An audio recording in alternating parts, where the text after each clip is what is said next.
Well, hello friends, and welcome back to the cabin. We're getting an upgrade up here at the Outpost, so I'm going to take you out here and talk to you about what's getting ready to happen. So these are the propane tanks that we purchased to take care of the needs of the cabin. And if you're new to this channel, all of the appliances I have in there are propane. None of them are electric, and one reason is because I didn't want to have such a massive solar system up here, because I knew early on that I would probably go solar because of the price that the power company now is charging to bring electricity up to your home, which is 100% construction charge. So that's why I decided to go with tanks like this, because my sister, who lives across the road, she's out of power quite often. You know, if a big storm comes through, or living in the mountains here, you know, a tree falls on the power route, and I think they come through every 5 or 10 years to trim out anything that may be close, but still, you know, you have things that happen. So a lot of times she's without power. So just being able to have those propane appliances, I can have my refrigerator, I can have my stove or my range, and I can have the heater, which now we have went with a propane heater in there. I can still function that way without any power. Now we're putting solar in up here at the homestead, but let's say that something happened to maybe the inverter, right?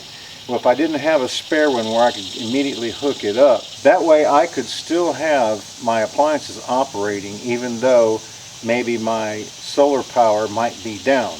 Now, I would still have to use the battery packs that I've got in there for lights, but I could still function like I have been in the event that our solar went down.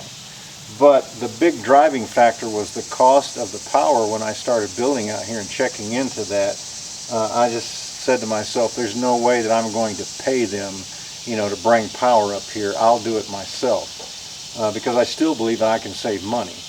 And the fact that now my ranges and let's say my appliances did cost a little bit more, like the refrigerator. I have a small refrigerator and it ran me about $2,000. But it does have a cord that I can plug up into power too if necessary. But it's kind of like, I guess you would call it a dual system. So anyway, I have checked with the gas company, and since we did a good job installing it, they said they had no problem. They're going to bring a 500-pound tank up here. So with a tank of that size, now I wasn't aware, even though these are 100-pound tanks, he's told me that they only hold 25 pounds worth of propane. So 75 pounds, which is these 3 tanks, of propane lasted me about 7 weeks. So I should be able to make it all year with a tank that's a 500-pound tank that holds 400 gallons. Honestly, my refrigerator and my stove have been operating all year just on this one tank, and it's probably still half full. They don't use a lot. The stove, the gas stove, is what uses quite a bit. So I was happy, first of all, that everything passed and I didn't have to change anything. And this is going to be really simple, because what we're going to do is we're going to move these tanks right here, and we're going to set that 500-gallon right here in its place. He said it's not supposed to go against any structure, but you can't really call this carport a structure, because it's what they consider the structure is something that you live in or you operate out of. But he said he had no problem with drawing it up and setting that tank right here, because this is where we got our lines, and he said it's such a simple install, those guys will be in here and out in no time. Anyway, so what we got in mind for these 3 tanks is this. Unless something changes and the plans are altered, we have decided we're going to place a mini hut right here, which is going to house all of the equipment for the solar panels. So I'm going to be moving this pretty soon, moving that wood stack that's behind it, and we're going to get started on building the little mini hut right here. Now, I do want you to leave me some comments and tell me what would be cool as far as how I'm going to build it and make it look. You know, should I make it look like the cabin? Should I make it look like the workshop? Should I make it look like the little outhouse down there? Leave me some comments and let me know what you think would be cool. But what I've got in mind is we've got 2 generators that we have been using to basically power the cabin for the last year. So I have in mind stationing one of those 100-pound propane tanks right here to run, because my generators are dual fuel. That way I don't have to worry about any gasoline sitting inside the tank or within the engine for a long period of time and developing some sort of residue. Now I do use the regular gas, that's with no additives in it. It's quite expensive, kind of like the premium fuel, you know. But I'm going to station one of them right here to be able to run the generator in the event that we have several overcast days and we're not getting too much power from the sun, where I can actually charge up the batteries that the cabin is going to operate off of. So the other one, I think I'm going to mount it down here somewhere at the workshop to be used, you know, if I have a generator down here, like I said, since we have two of them, or for anything that I might need down here. Then the other one could be mounted up here at the outdoor kitchen if I ever have a use for anything that would be propane. Kind of like this little cook stove that Jennifer got me that works off of butane. I'm sure that they might have something to, some kind of kit that you could get to change that over to propane.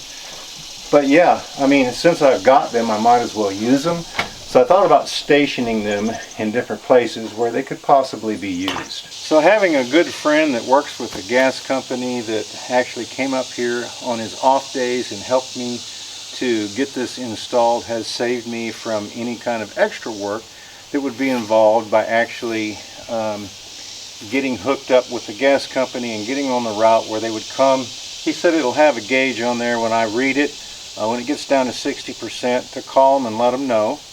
And then he said we'll do it a second time. He said, but then we've kind of got an average after that of what you would use, and they would just automatically show up out here and top it off, and it should be at right around 50-60%. So yeah, that saved me quite a bit of money. They had no issues with it, said everything looked good. It's just now going down and paying the application fee, which was $100. That's a $35 a year rental for the tank, and it would be roughly around $1,100 to fill it up the first time. So yeah, I'm certainly glad that I had a friend to come up here and help me. That way I don't have any additional charges involved in the propane. So that's an upgrade that we're going to be getting out here at the homestead, which will help me out, you know, because I told him, I said, well, I don't want to be 80 years old, which, you know, I'm not that far away from it, but, and having to haul these tanks in. Right now it doesn't bother me, you know, but later on, as we get older, you know, we slow down, we can't do the things that we used to do. So getting set up now, I think, is probably the best thing. That way it's already in place and we're already operating that way. So I guess as far as being off grid, this would kind of be maybe a little bit on the grid as far as propane goes, because they will be coming out and filling these and I won't be doing it myself. But I think that's the smartest thing to do as I grow older. Anyway, I've got something else that I want to show you that is going on up here with the power system and the solar that I'm getting ready to install. So what I've got here is 6 pieces of unistrut. That is what the solar panels are going to mount to. And I've also got 6 10-foot pressure treated 2x4s. Now these 2x4s are going to go on top of the solar array that I've already got built, and they will run crossways along all of the ribs. So that'll kind of give me some extra structural strength.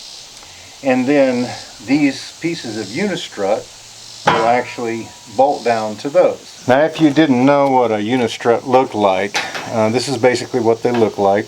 They got holes down in there and they've got a knurled type of top that bends over, and your things that actually screw down the panels to will slide in this little slot right here, and then you can slide them along through here. They have a little spring that holds them up, and then you can run your screw down in between your 2 panels and it will screw into that.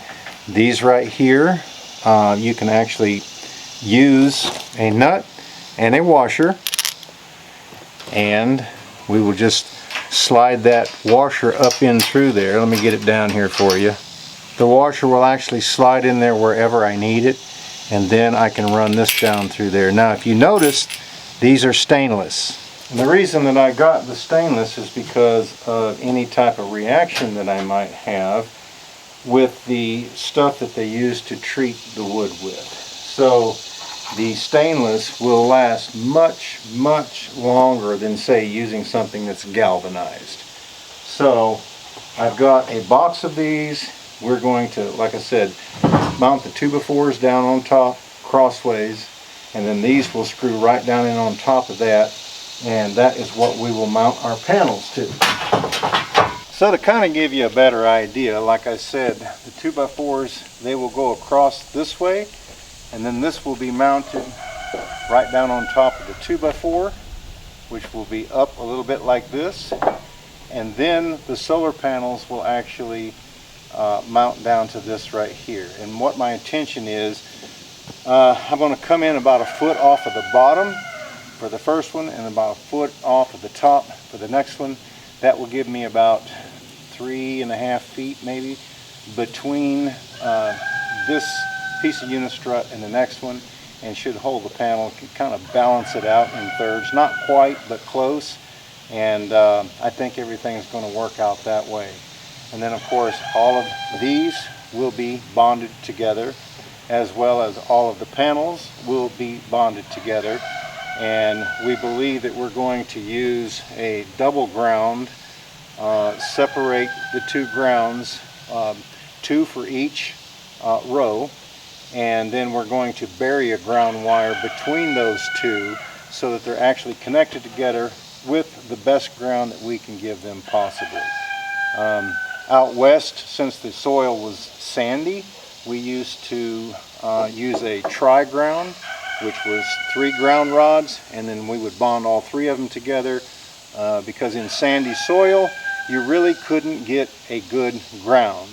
Now, I have a story about the telephone business that I'm fixing to tell you. So living in town, people didn't worry too much about the grounding because you had a multiple ground system, you know, with all of the power poles and the houses close together. So all of the bonding was in proximity to each other. But once you got out into the rural area, they tried to place pedestals, which those are the things that comes up out of the ground, near a power pole. That way they could run a ground over there, but it didn't actually work out that way all the time. So you may have a pedestal that only has its own ground. It's not grounded to the power in between 2 others that are very far apart. So in order to reduce the noise level and things like that, we ended up going out and actually digging a hole and putting in what we called a tri-ground, which is 3 ground rods with a buried piece of wire in between all 3 of them, and that gave it more of a grounding effect in sandy soil. Now this soil up here is a lot different. There's a lot of shale in it, which I think, you know, doesn't really provide a good ground as much as, say, the clay does, because when you're going down through a piece of shale, you know, it's kind of like a rock, right? But anyway, so what we have in mind, like I said, for that down there is a double one with a buried ground rod between the 2, and hopefully that will be sufficient to provide good grounding for the aluminum panels that we're going to be setting up there, which all have to be bonded together as well. Anyway, to get back to my story, so I picked up this case of trouble that the lady was complaining that the dog somehow or another, every time the phone rings, the dog barks. He knows when they're getting a call. Now some of you may know where I'm going with this, but anyway, so I drove out there. It was about 11 miles out of town to a little place they call Glacier, Texas, and if you want to look that up on the map, you can. Anyway, it was just outside the small town that I used to live in called Canadian, Texas, and that's up in the Panhandle there, not too far from Amarillo, about 100 miles. Anyway, so I go out there, and the lady, you know, she meets me and she says, yeah, she says, my dog somehow knows when I'm going to be getting a call because he will just raise Cain. And she said, I'd like you to somehow fix that if you could. So upon my inspection, going out to where the interface was on the side of the house, of course at that time they didn't call it an interface, it was just a little box that had a rubber cover on it. So I go out there. Now you got to remember that at that time a lot of people were still on party line. Okay, they didn't actually, in the town that I worked, the rural area out there actually didn't change to or off of party lines until 1990. They had a plan they called Texas First, where they were going through and getting rid of all of the party lines. Now some of the people bought all 4 party positions. They had what they called an exclusive 4-party line. So they owned all 4 party positions. Of course, the phones would ring to ground, okay, on a party line. Instead of ringing loop through and going back to the central office, the current would go out and it would ring to ground. And you adjusted the telephone to ring its certain ring. You know, everybody had a different type of a ring. You may have a long ring, you may have 2 shorts, you may have a long and a short, depending on what party position you were. And so anyway, that's how they worked, right?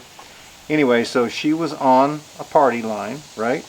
And because she lived outside of the city limits, and it was before everything was changed over. So like I said, upon my inspection, I go out there, and she had a chain that was hooked up to the ground rod of the telephone service, right?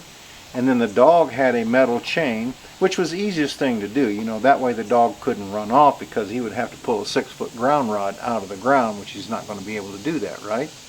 But since he had that metal chain hooked up to a metal choke collar on his neck, whenever the current would come through, and the current that's coming through there is 110, if I remember correctly. That current that came through there would go to ground, right? But it would actually go to the dog as well.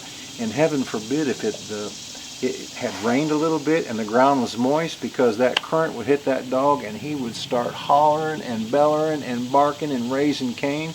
And she knew, if she was outside and couldn't hear the telephone, that the telephone was ringing and somebody was calling her, because her dog knew exactly when that call was coming through. So that's something that you might not want to do, even though we don't have party lines much anymore. But you might not want to hook your dog up to the ground rod that belongs to the telephone company. The other thing that I wanted to mention to you, I tell you what, I have had really good service out of these Predator generators that we got from Harbor Freight. They cranked every day. You know, I charge my batteries up every day. And so far, let's see, we got these July of last year. This is August. They have run every day since then and never had any problems out of them until recently.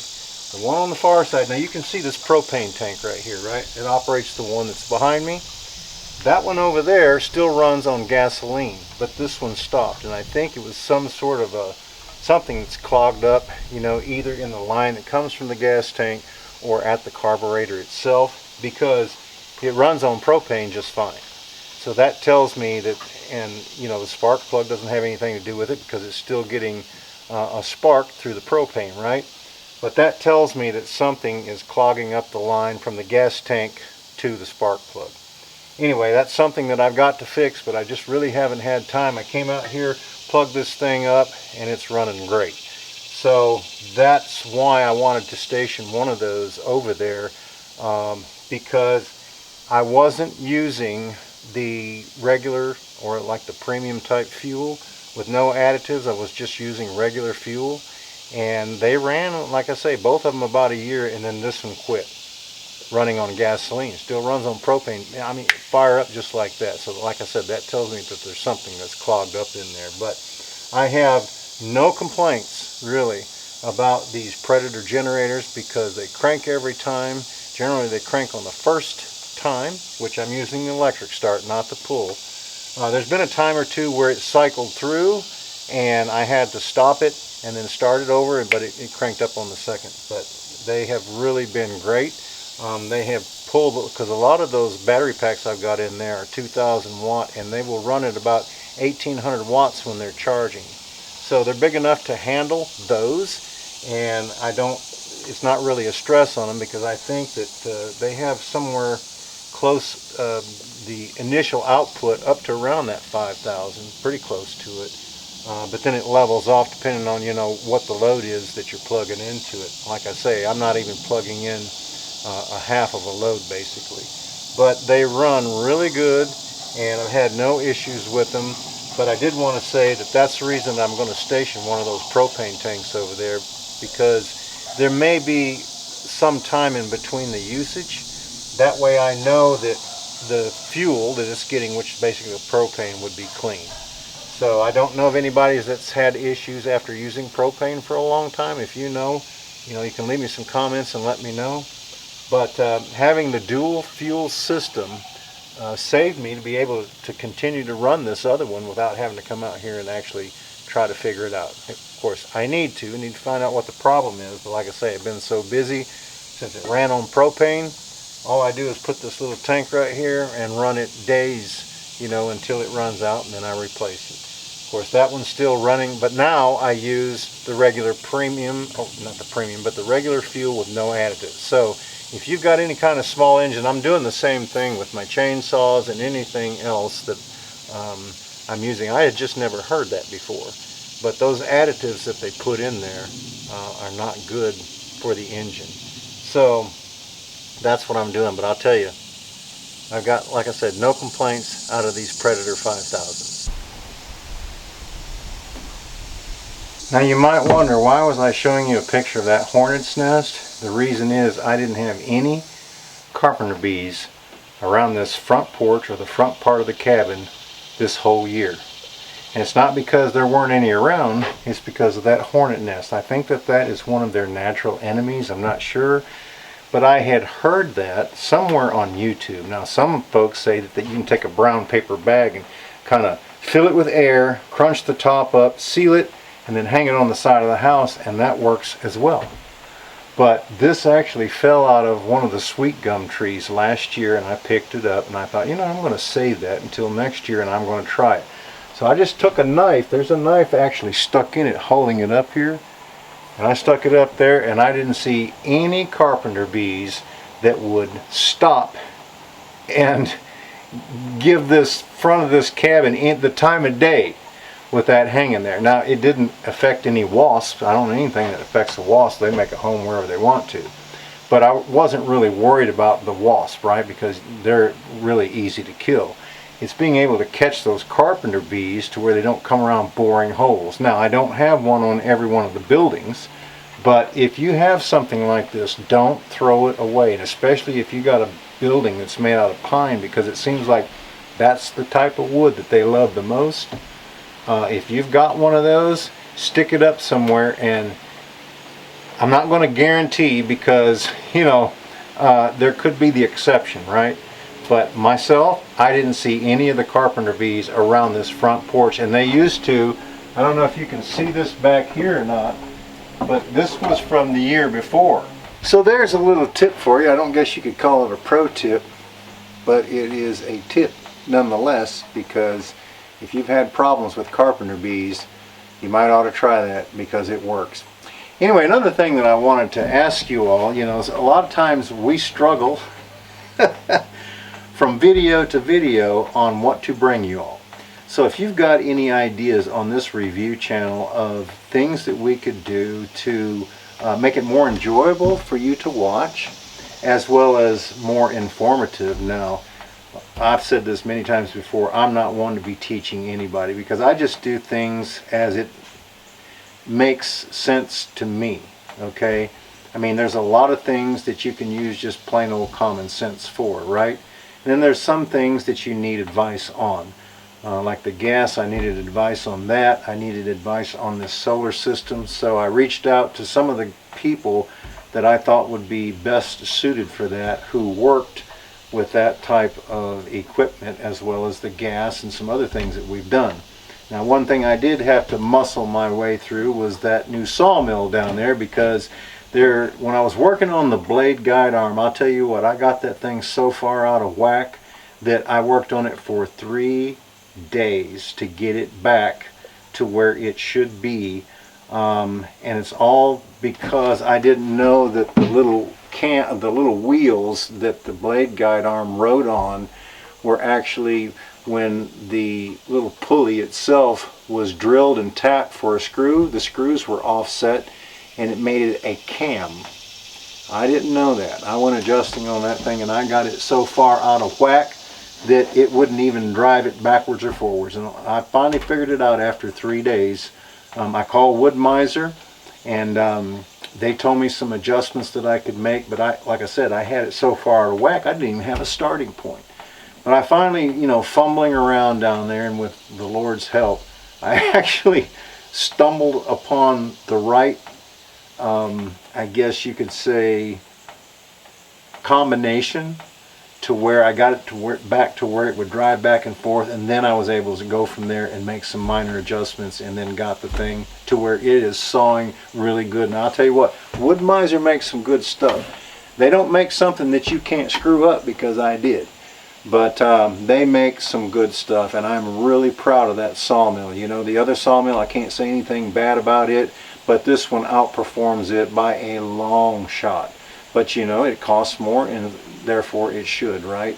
It does have a bigger engine, it's got a bigger cutting mouth on it, and all of those bells and whistles. But I'll tell you, Wood Miser makes some really good stuff. And it also depends on the blade, and I get my blades from Maine. You can find the information down in the description section below, but a good blade makes all the difference in the material that you're cutting, regardless of what type of saw you have. You have to have a good blade. So like I said, and I promise you, you won't regret it, try to get your blades from Maine, because you won't be disappointed. So like Jennifer said in one of our recent videos, that good friends are a real blessing. They're hard to come by, and if you got a good friend, they're friends for life. So then I said, if you don't have any, you need to go out and find some, because I'll tell you what, living off grid, you have to kind of know a little bit about a lot of different things. You don't have to know everything, but you have to know a little bit about a lot of different things. And gas is one thing. I watched so many YouTube videos on putting gas in.